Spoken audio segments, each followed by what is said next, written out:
Olá, amados irmãos, amadas irmãs. Hoje nós finalmente chegamos a um ponto muito especial do nosso programa Entretenimento Espiritual. Vocês perceberam que nos últimos programas nós iniciamos aquele processo de conhecimento de si. E hoje nós iremos coroar esse conhecimento de si mesmo com uma definição que deve ser a chave de encontro com você, exatamente.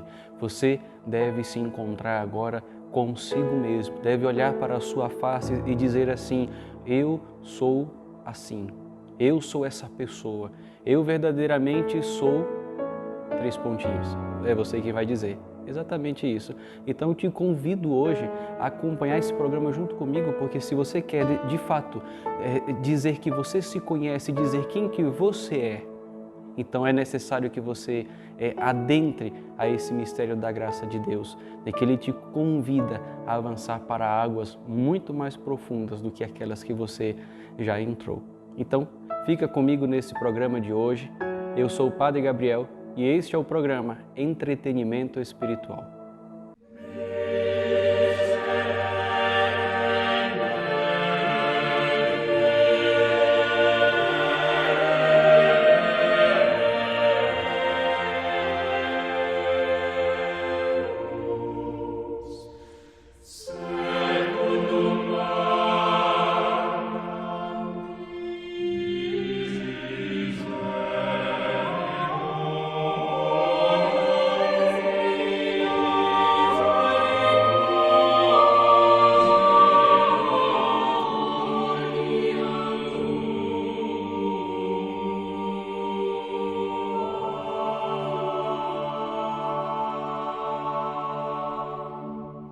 Pelo sinal da Santa Cruz, livrai-nos Deus nosso Senhor, dos nossos inimigos, em nome do Pai, e do Filho, e do Espírito Santo.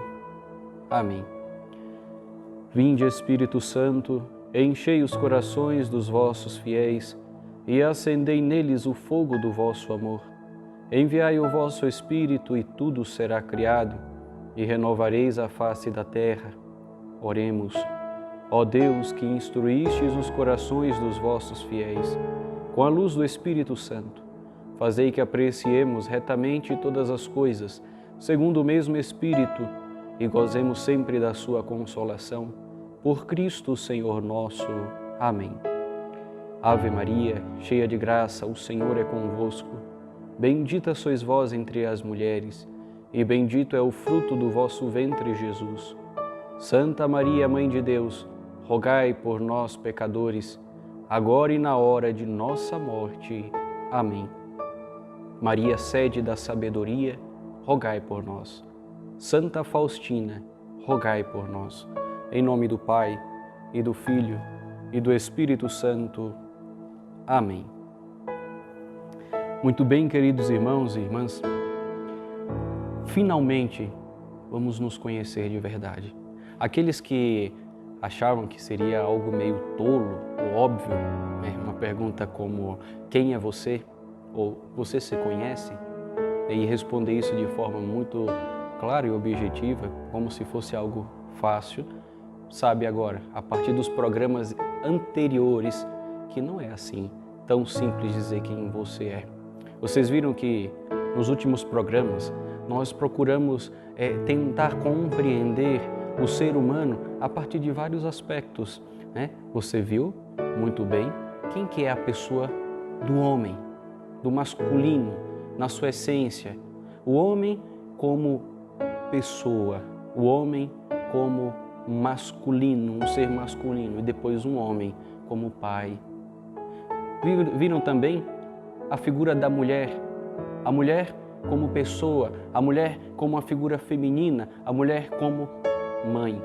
E ali, estudando delicadamente cada um desses aspectos da pessoa, do homem e da mulher, você pode dizer assim: agora eu conheço um pouquinho daquilo que eu sou. Você que é homem sabe agora os aspectos da sua masculinidade, até mesmo essa tendência natural à paternidade. Você que é mulher, a mesma coisa, né? A sua tendência, né, a ser mãe.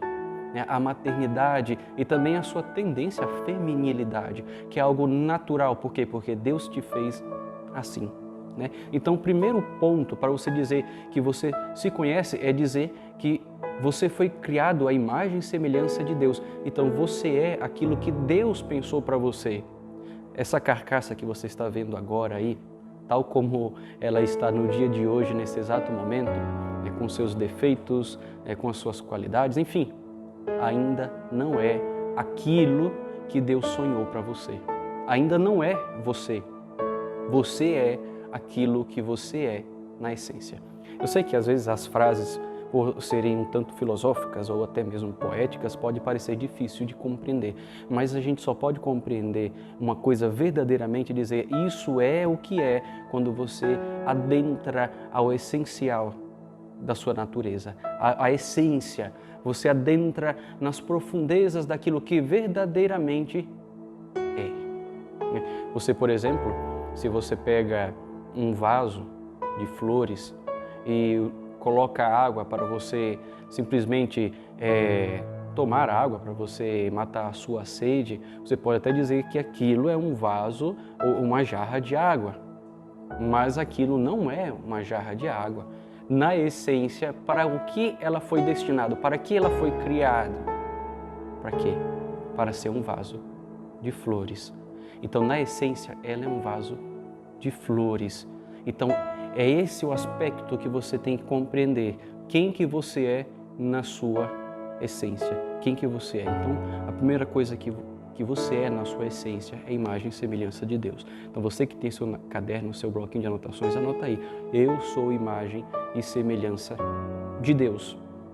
Segundo ponto, você tem que tentar descobrir aquilo que te impede de viver esse ser imagem e semelhança de Deus, porque nós somos imagem e semelhança de Deus, ponto, é nossa essência. Porém, se nós olharmos para nós, tal como nós estamos agora, sabemos muito bem que estamos um tanto longe de exprimir esse ser imagem e semelhança de Deus, devido aos nossos pecados, às nossas infidelidades, à nossa distância do próprio Deus, enfim, devido a tantas coisas. Então, o que é que está fazendo com que essa imagem se torne turva, com que essa semelhança fique tão diferente a ponto de a imagem de Deus que está dentro de mim está, de alguma forma, disforme, está desfigurada? O que é? Então, hoje nós, para alcançarmos o chamado autoconhecimento, nós iremos dar nome aos bois, né? Como aquilo o dito popular, né? Temos que dar nomes aos bois. Dar nomes.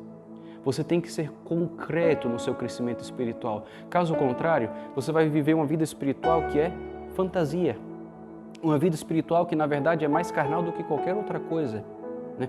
Uma pergunta que eu faço para você, por exemplo, quando você vai para a igreja, você vai porque você quer ter um encontro com Deus ou você vai para a igreja porque lá você se sente bem? Se a resposta for a primeira, porque você quer ter um encontro com Deus, ótimo, então você chegou no objetivo. Você não está indo lá porque você gosta. Você não está indo lá porque é bonita a igreja. Você não está indo lá porque é algo que te atrai, são as músicas, é o padre que está ali. Não. Isso não é a essência. Isso são coisas exteriores. Você está sendo seduzido pelas coisas exteriores. Não que as coisas exteriores sejam desprezíveis, não é isso que eu estou dizendo. A igreja tem que ser bonita, o padre tem que se empenhar para pregar bem, tudo, os cantos têm que ser bem preparados, tudo na igreja, o exterior, o visível, o material tem que ser muito bonito, muito bem feito, ok, mas o motivo que te leva a ir para a igreja tem que ser a essência, o essencial, de modo que aquela igreja pode até desabar, pode até você ir para uma missa onde não tenha canto algum, pode até ir para uma missa onde você participe da missa, celebre a Santa Missa com um padre que você não vai muito com a cara, enfim. Mas ali você está atrás do essencial. É a essência. Então, quando você busca a essência das coisas, então você está procurando a alma. Dizer quem que você é, então é dizer quem que é a tua alma, o que é a tua alma, quem que você é por dentro, verdadeiramente por dentro. E eu vou te dizer uma coisa, isso é algo que nem mesmo você sabe, porque é algo tão íntimo, é algo tão interior, que somente Deus pode te revelar. Essa etapa nós já passamos, porque nos programas anteriores, e você que não viu os programas anteriores, por favor, assista. São etapas que nos fazem entrarmos em intimidade com Deus. Então, o primeiro ponto é estarmos próximos de Deus, como essa vela. Quanto mais eu me aproximo da vela, mais ela me ilumina. Quanto mais eu afasto-me da luz da vela, mais a minha mão deixa de ser iluminada. Então significa que se eu estou procurando me conhecer, é porque Deus me iluminou para dizer assim, agora você precisa ir na essência do teu ser, para conseguir enraizar a sua vida espiritual. Chega de coisas superficiais, chega de coisas marginais, chega de coisas puramente exteriores. Agora avance para águas mais profundas. Avance para águas mais profundas. Quem consegue ancorar a sua vida espiritual em águas mais profundas, esse nunca abandona Deus por nada nesse mundo, pode ter certeza. E aí, diante disso, meus irmãos, você percebe que você pode ser o grande instrumento de Deus para você chegar até Deus, exatamente. Como também você pode ser o grande instrumento do inimigo, do demônio, para você se afastar de Deus, exatamente. Temos 3 inimigos da nossa alma. 3 pessoas, que podemos dizer assim, que lutam para te afastar de Deus. São teus inimigos porque te afastam do bem. O inimigo é aquele que gera inimizade com o bem. Então, esses 3 inimigos têm nomes. Anota aí no seu caderno também. O primeiro nome é o mundo. O segundo nome é a carne. E o terceiro nome, o demônio. São os 3 inimigos da nossa alma. O mundo, a carne e o demônio. Quem que é o mundo? Bom, o mundo é tudo aquilo que vocês estão vendo, Basta você olhar pela janela da sua casa, você vai ver o mundo. Mas não é somente isso. O mundo são as ideologias, o mundo é a sensualidade, o mundo são as modas, o mundo é tudo aquilo que te atrai para a matéria, para aquilo que de fato te tira da experiência da vida interior para viver aquelas realidades que perecem, que se deterioram, que acabam. Esse é o mundo. O mundo é tudo aquilo que morre. Tudo aquilo que morre. Então, você pode dizer assim, bom, o que eu posso diferenciar na minha vida que possa ser mundo e que esse mundo está fazendo com que eu me afaste de Deus? Bom, primeira coisa, procure compreender na sua vida o que morre, o que estraga, o que apodrece. Isso não significa, por exemplo, que a comida estraga, a comida apodrece, então eu vou deixar de comer. Não significa nada disso. Significa que se aquilo me faz ter um amor maior do que o amor que é devido a Deus, então sim, significa que isso é uma paixão e que essa paixão pode te levar a viver um grande pecado que se chama gula. Então o mundo é como uma grande vitrine, uma vitrine que te mostra tudo aquilo que de alguma forma pode te seduzir. Esse é o mundo. O segundo inimigo da alma é a carne. Exatamente, a carne. O que seria a carne? A carne é você mesmo. A carne é tudo aquilo que faz parte da tua vida sensitiva, não no sentido estranho da palavra, mas de sentidos, O tato, o paladar, a visão, a audição, tudo aquilo que está envolvido no teu corpo, as tuas paixões e de alguma forma com a tua liberdade. Exatamente, com a tua liberdade. Então, os pecados estão muito interligados com a tua capacidade de escolha. Exatamente, tá?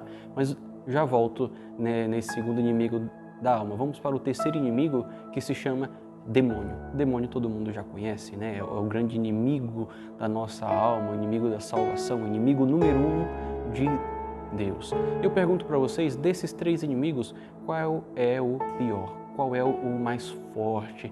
Qual é o que é mais prejudicial para a alma?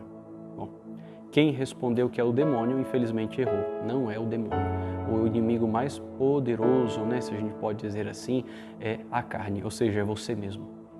É você mesmo. Né? Porque vejam que o mundo pode até te apresentar todos os seus produtos na sua grande vitrine, mas ele não pode te forçar a comprar esse produto. Ele não pode te forçar a consumir esse produto. A mesma coisa o demônio pode te utilizar de todas as técnicas que ele conhece para te tentar, para te fazer cair em algum pecado, mas ele não pode te forçar. Sabe por quê? Porque você é um ser livre. Você é um ser livre. E por ser um ser livre, você se torna também imagem e semelhança de Deus.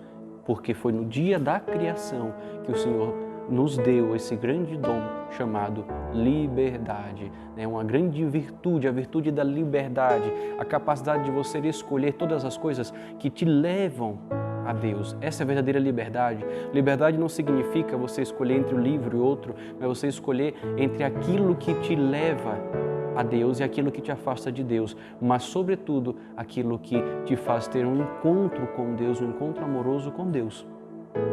Então, se o nosso maior inimigo somos nós mesmos, sobretudo quando nós estamos distantes da graça de Deus, sobretudo quando nós estamos amigos do demônio ou amigos do mundo, então isso significa que estamos diante de um impasse muito grande, porque agora há pouco eu acabei de dizer para vocês que você pode ser o instrumento principal utilizado por Deus para te salvar. E agora eu te digo que você pode ser um instrumento, um grande instrumento ou um instrumento principal utilizado pelo demônio e pelo mundo para te fazer perder, por causa justamente da liberdade. Da liberdade. O modo como você escolhe. E é justamente isso, tudo isso vai definir as respostas para a tua vida. Aquilo que você escolher será aquilo que você vai colher como consequência no futuro, na tua vida. Né? E a consequência que o Senhor deseja te conceder é aquela consequência que Ele já te concedeu, que se chama eternidade, é o paraíso, é a felicidade eterna. Mas como que a gente vai conseguir descobrir se eu sou amigo de mim mesmo ou sou inimigo de mim mesmo? Como? Primeira coisa, olha para dentro de si com toda sinceridade. Sem máscaras, sem fingimentos, sem qualquer coisa que possa impedir de você se conhecer. Olha para dentro de si mesmo. E ali você vai elencar, faça 2 listas. A primeira lista, procura elencar os seus pontos positivos. Quais são os pontos positivos que você tem? E aqui eu falo de essência, não estou falando de qualidades exteriores, eu sei cozinhar, eu sei cantar. Não estou falando nada disso. O primeiro ponto positivo que você pode colocar nessa lista, e é algo universal para todos os cristãos, é: sou batizado. Dizer que você é filho de Deus é o primeiro ponto positivo, porque você não é simplesmente ou somente imagem e semelhança de Deus, mas é filho do Altíssimo, filho de Deus Altíssimo. Então você é batizado. Segundo ponto positivo que você pode elencar são as virtudes. As virtudes que você está procurando conquistar. As virtudes que, de alguma forma, você acabou aprendendo por meio da educação que você recebeu. Então, elenca as virtudes. Aquelas virtudes que você conhece, aquelas virtudes que você aprendeu a vivê-la. Então, vai elencando. Depois, as vitórias sobre o pecado. Isso também são pontos positivos. Todos nós já pecamos. Então, quantas vezes nós vencemos o pecado? Quantas vezes você conseguiu dizer não para aqueles vícios e agora nunca mais você é escravo daqueles vícios, nunca mais você comete certos pecados, porque agora você é uma pessoa totalmente entregue à graça de Deus. São pontos positivos. Elenca todos esses pontos. Depois os pontos negativos também. Né? Os defeitos teus são naturais. Né? Ou naturais, ou defeitos que a gente pode chamar até espirituais, sobrenaturais, que é o egoísmo, a inveja, enfim, o esquecimento, a distração. Vai elencando os seus defeitos, os seus pontos negativos, aquilo que te atrapalha na sua vida espiritual, é a inconstância, é a sua falta de vontade de conhecer mais as coisas de Deus, vai elencando. Depois também os vícios. Dê nome aos seus vícios, todos, tanto os vícios que são humanos quanto os vícios espirituais. Quando eu falo vícios humanos, falo vícios materiais, como o vício da bebida, vício do cigarro, como também os vícios espirituais, como a própria luxúria. A luxúria é um vício que está muito ligado à carne, porque é ligado aos sentidos, e o principal vício para a luxúria é o sexo, é a sua vida afetiva, desregrada. Então vai elencando quais são os vícios, depois os pecados, que aí você já dá nome àqueles bichos que são mais graves na tua vida, exatamente. Então, os pecados. Quando você conseguir elencar, pode até escrever num papel, elenca.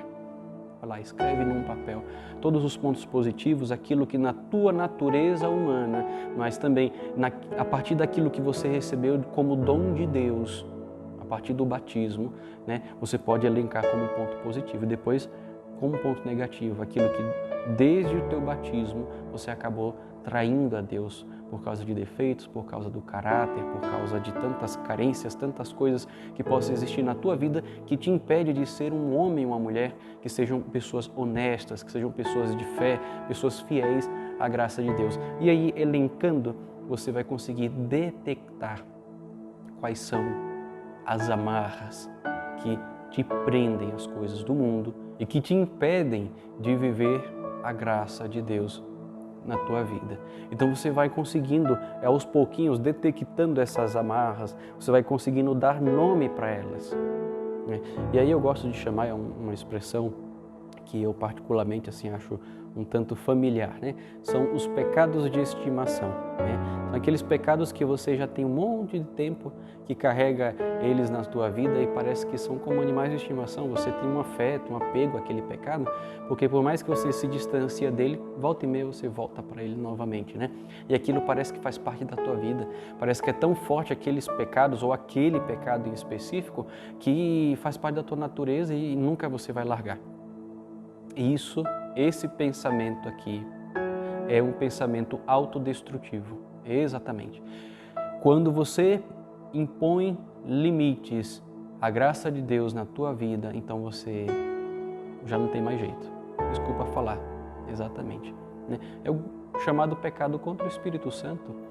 Você se autocondena, você diz assim, eu nunca vou vencer esse vício, nunca vou vencer esse pecado, porque eu já tentei muitas vezes e agora eu estou cansado de lutar, chega, eu vou viver agora o pecado mesmo e não vou nem dar mais nome de pecado, eu vou dizer que é legal isso, que é bom, porque é algo do meu corpo, eu tenho que me conhecer, e começa a justificar o pecado com tantas ideias esquisitas que o mundo de hoje está colocando como algo natural e normal, que não é.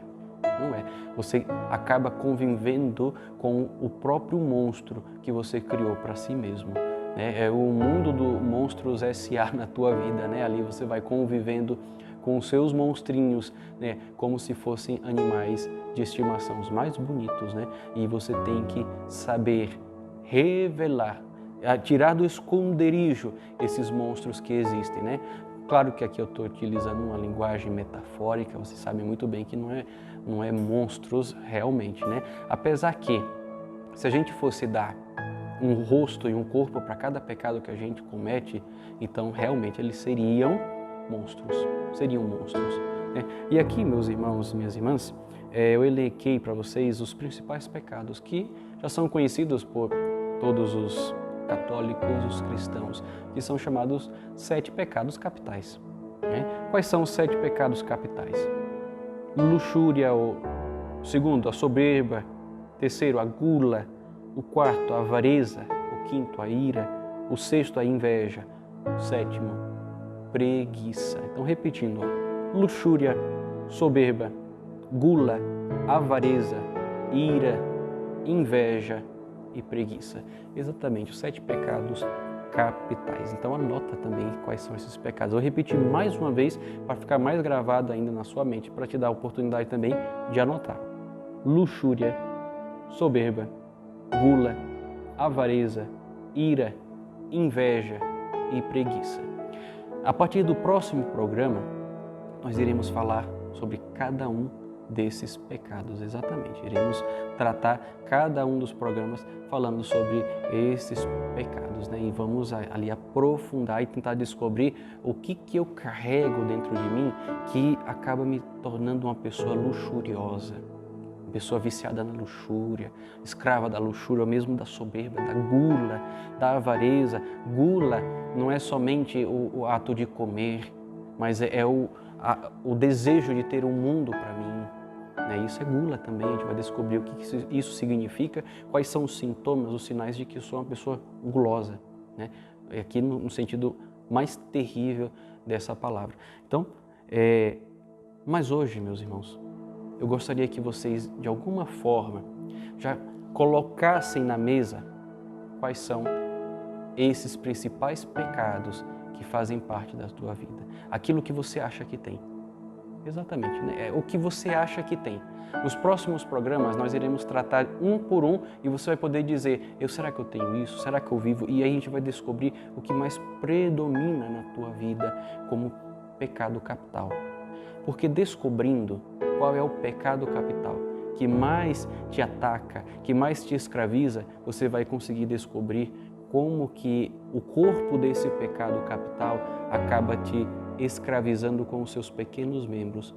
Cada pecado capital tem um conjunto de pecadinhos que faz com que você se torne o monstro, que é o próprio pecado, né? Se a gente não é imagem e semelhança de Deus e a gente se entrega ao pecado, então nos tornamos imagem e semelhança do pecado.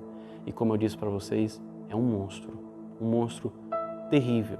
E não porque Deus deseja que a gente seja assim. Não estou falando isso para vocês para deixar vocês com medo, não.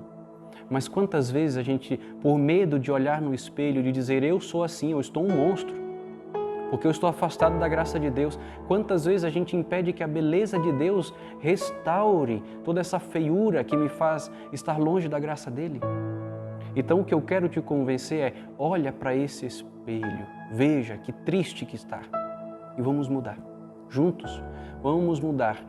Para isso é necessário uma decisão assim, bem firme na tua vida. De primeiro, querer se conhecer. Segundo, querer olhar para este espelho e descobrir que pode sim ser um monstro. Terceiro, querer mudar. Não adianta você se conhecer e dizer eu sou assim, nasci assim e vou morrer assim. Não, não é nada disso. Isso aí não existe. É fantasia. Acaba se tornando uma espécie de autossuficiência, como se você fosse Deus de si mesmo. Então eu convido vocês a iniciarmos juntos esse trajeto para descobrirmos quem que é esse monstro. Vamos desmascará-lo. Vamos tirar aquela imagem de ovelha, né, desse lobo que fica disfarçado aí, se escondendo, como se fosse a melhor coisa do mundo. E o pior de tudo, meus irmãos, né? Cá para nós, o pior de tudo é que tem muita gente iludida achando que isso é a verdade. Achando que ser desse jeito, se entregar a essas coisas, seus impulsos, aos seus desejos, é a verdade, é o natural. E não é o natural. Sabemos muito bem disso, é a autodestruição da humanidade dessa pessoa. Porque primeiro não está sendo humano, depois muito menos de Deus. Então eu te convido a gente descobrir juntos o que é que está tornando você uma pessoa que está sendo cada vez mais distante da imagem e semelhança de Deus. Essa imagem que Deus te criou e te fez para ser. Juntos agora, eu gostaria de convidar você a lermos um trechinho desse livro de São José Maria Escrivá, Amigos de Deus, da editora Quadrante. Muito bom, recomendo se vocês puderem adquiri-lo. Eu vou ler só um trechinho daquilo que ele fala sobre a soberba. Por que eu vou falar sobre a soberba, escolhi esse trecho desse livro? Porque a soberba é o principal pecado. É o pecado de Adão, o pecado de Eva. É aquele sentimento que faz com que a pessoa pense que ela é maior do que Deus. Faz com que ela pense que ela pode tomar iniciativas no lugar de Deus. Então, basicamente é isso a soberba. Vamos aprofundar bem mais, mas seria isso. Então, livro Amigos de Deus, de São José Maria Escrivá, número 100. Quando o orgulho se apossa da alma, não é de estranhar que venham atrás todos os vícios, como que em fila, a avareza, as intemperanças, as invejas, a injustiça, O soberbo tenta inutilmente destronar Deus, que é misericordioso para com todas as criaturas, a fim de se instalar Ele no sólio divino, Ele que atua com entranhas de crueldade. É isso mesmo, olha só, os filhinhos da soberba, a avareza, a intemperança, a inveja, a injustiça. A inveja também é um pecado capital, né? Então é outro plano ali do mundo de pecados, mas está ligado também à soberba, porque a soberba é a mãe de todos os pecados, né? Se a gente que busca viver as virtudes, sabemos que tem certas virtudes que são como que a cabeça de um corpo de virtudes menores. Então, no mundo dos pecados funciona assim também. Existem os pecados principais e dentro desses pecados existem pecados menores, que a gente pode chamar de vícios, de pecados até veniais, enfim, mas que são vícios que nos levam de alguma forma a caminhar até aquele pecado mortal, aquele pecado capital. Às vezes a gente acha que está cometendo simplesmente um pecadinho, né, um pecado venial, mas aquele pecado venial às vezes nos está ligando ou amarrando a um pecado capital que nós estamos cometendo e nem sabemos, né? E é justamente isso que a gente vai, a partir do programa que vem, que nós iremos estudar, tá? Então, ele continua assim: temos que pedir ao Senhor que não nos deixe cair nessa tentação. A soberba é o pior e o mais ridículo dos pecados. Se consegue atenazar alguém com as suas múltiplas alucinações, a pessoa atacada veste-se de aparência, enche-se de vazio, emperdiga-se como o sapo da fábula, que inchava o bucho presunçosamente até que explodiu. A soberba é desagradável, mesmo humanamente. Quem se considera superior a todos e a tudo, está continuamente contemplando-se a si próprio e desprezando os outros, e estes correspondem-lhe, escarnecendo da sua vã fatuidade. Olha que coisa incrível, né? As palavras que São José Maria Escrivá usa é para justamente nos deixar bem chocados com relação à soberba. E quantas vezes nós somos soberbos? A gente pode até dizer assim que se na nossa natureza divina, não que possuímos natureza divina, não possuímos, mas a nossa inclinação a sermos de Deus, nós somos de alguma forma também inclinados a essa vida de santidade, de graça, de virtudes. Sabemos também que por causa da soberba nós somos inclinados a viver uma vida de desgraça, uma vida diabólica mesmo, né? Se podemos ser, com a graça de Deus, com toda a sua perfeição, na santidade, imagem de Deus, nós podemos ser, por meio da soberba, imagem do demônio, né? Então, essa luta entre graça e pecado, entre santidade e entre algo diabólico, ou mesmo a soberba, né, que é a própria contraposição àquilo que é a santidade, né, acaba sendo um duelo interior muito grande. Então, eu te convido no próximo programa, marca aí na sua agenda, na próxima sexta-feira, esteja junto comigo para que a gente consiga caminhar por esse itinerário até descobrir quais são esses membros dessas grandes cabeças, desses grandes corpos de pecados que nos prendem a essa tragédia que se chama desgraça, o afastamento de Deus, e que desfigura a nossa vida e nos faz distantes daquela verdade única que é que somos imagem e semelhança de Deus, que somos seus filhos muito amados e que devemos honrar esse título da melhor forma possível. Agradeço, por você estar aqui comigo. Fiquemos agora com o momento de Santa Faustina, Gotas de Misericórdia.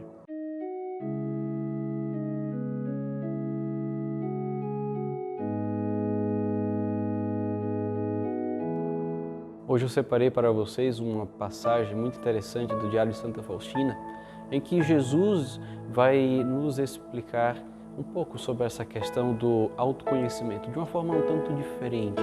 Entre as linhas nós vamos compreender melhor aquilo que de fato é entrar na essência do nosso ser, no interior do nosso ser, e assim conhecermos melhor a nós mesmos e depois conhecer melhor ao nosso Deus. Então você que tem o Diário de Santa Faustina, abra no número 1685, Diário de Santa Faustina, número 1685.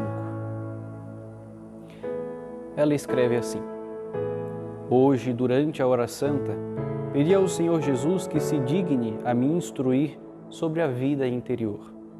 Jesus me respondeu: Minha filha, observa fielmente as palavras que vou te dizer. Não des valor demais a nenhuma coisa exterior, mesmo que te pareça muito preciosa. Esquece-te de ti mesma e permanece continuamente comigo. Confia-me tudo e não faças nada por conta própria, e terás sempre uma grande liberdade de espírito. Nenhuma circunstância nem acontecimento vai te fazer turvá-la. Não prestes muita atenção ao que os outros dizem. Deixa que cada um te julgue como queira. Não te justifiques, e isso não te causará danos. Dá tudo à primeira alusão de pedido, mesmo que sejam as coisas mais necessárias. Não peças nada sem me consultar. Deixa que te tire inclusive o que mereces, a estima, o bom nome, que teu espírito esteja por cima de tudo isso. E assim, liberada de tudo, descansa junto ao meu coração. Não permitas que nada turve a tua paz. Discípula, analisa as palavras que te disse. Olha que forte, né? Cada palavra dessa passagem aqui é muito preciosa para nós. Jesus está dizendo para Santa Faustina, para ela não olhar para as coisas exteriores, mas procurar investir o máximo nas realidades interiores, naquelas realidades onde Deus habita, onde Deus se encontra. Porque o nosso problema é que a gente fica muitas vezes preso àquelas realidades exteriores, preso aos nossos costumes, presos ao nosso modo de viver essa vida. E quando, na verdade, é essa vida que acaba recebendo muito do nosso investimento humano, ela vai perecer. A vida que permanece, que vale a pena ser investida, é a vida interior, a vida espiritual. Claro, não somos anjos, não significa que agora a gente vai rejeitar totalmente a nossa vida humana, a nossa humanidade. Não, não é isso que eu estou falando. Falando que a nossa vida humana, a nossa humanidade, a nossa carne, enfim, tudo aquilo que a gente pode dizer que é o meu eu humano, ela está em segundo plano, não porque é desprezível, não, mas porque deve ser consequência e deve ser edificada pela nossa vida espiritual. Se você focar na sua vida espiritual, como Jesus pede para Santa Faustina, se você se empenhar em viver bem a sua vida espiritual, procurando a intimidade com Deus, então a sua vida, todo o resto, vai ser uma consequência sobrenatural. Procure viver de forma extraordinária o ordinário da sua vida. E aí Deus vai transformar todo o seu ordinário, toda a sua vida comum em algo extraordinário, porque Ele vai estar presente em tudo. É isso que Jesus está falando. Depois que você ignorar tudo aquilo que é humano, tudo aquilo que é mundano, descansa junto ao meu coração. E esquece desse mundo, viva para mim e o resto eu faço em ti, eu faço contigo. É esse conselho que eu te dou. Se exercita durante essa semana e se prepare para a semana que vem a gente iniciar esse itinerário dos 7 pecados capitais até descobrirmos o que predomina dentro de você, o que predomina dentro do teu ser que te impede de viver a graça de Deus. Enquanto isso, procure a Deus sempre mais dentro do teu coração, no teu interior. Agradeço pela sua companhia. Agradeço por ter permanecido até esse momento junto comigo, meditando junto a palavra de Deus, o ensinamento dos santos, tantas coisas bonitas que a igreja e os santos nos ensinam.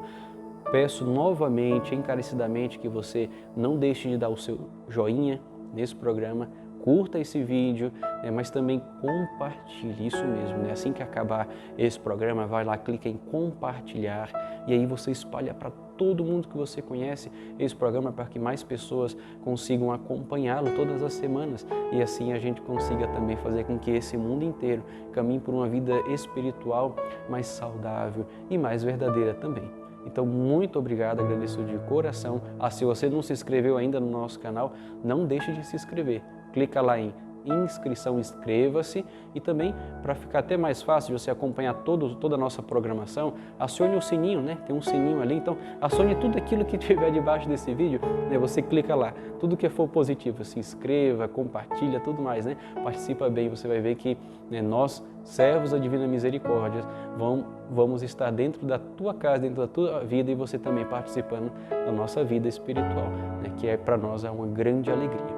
Então vamos dar agora a bênção final, pedindo a intercessão da nossa querida Santa Faustina. O Senhor esteja convosco, Ele está no meio de nós.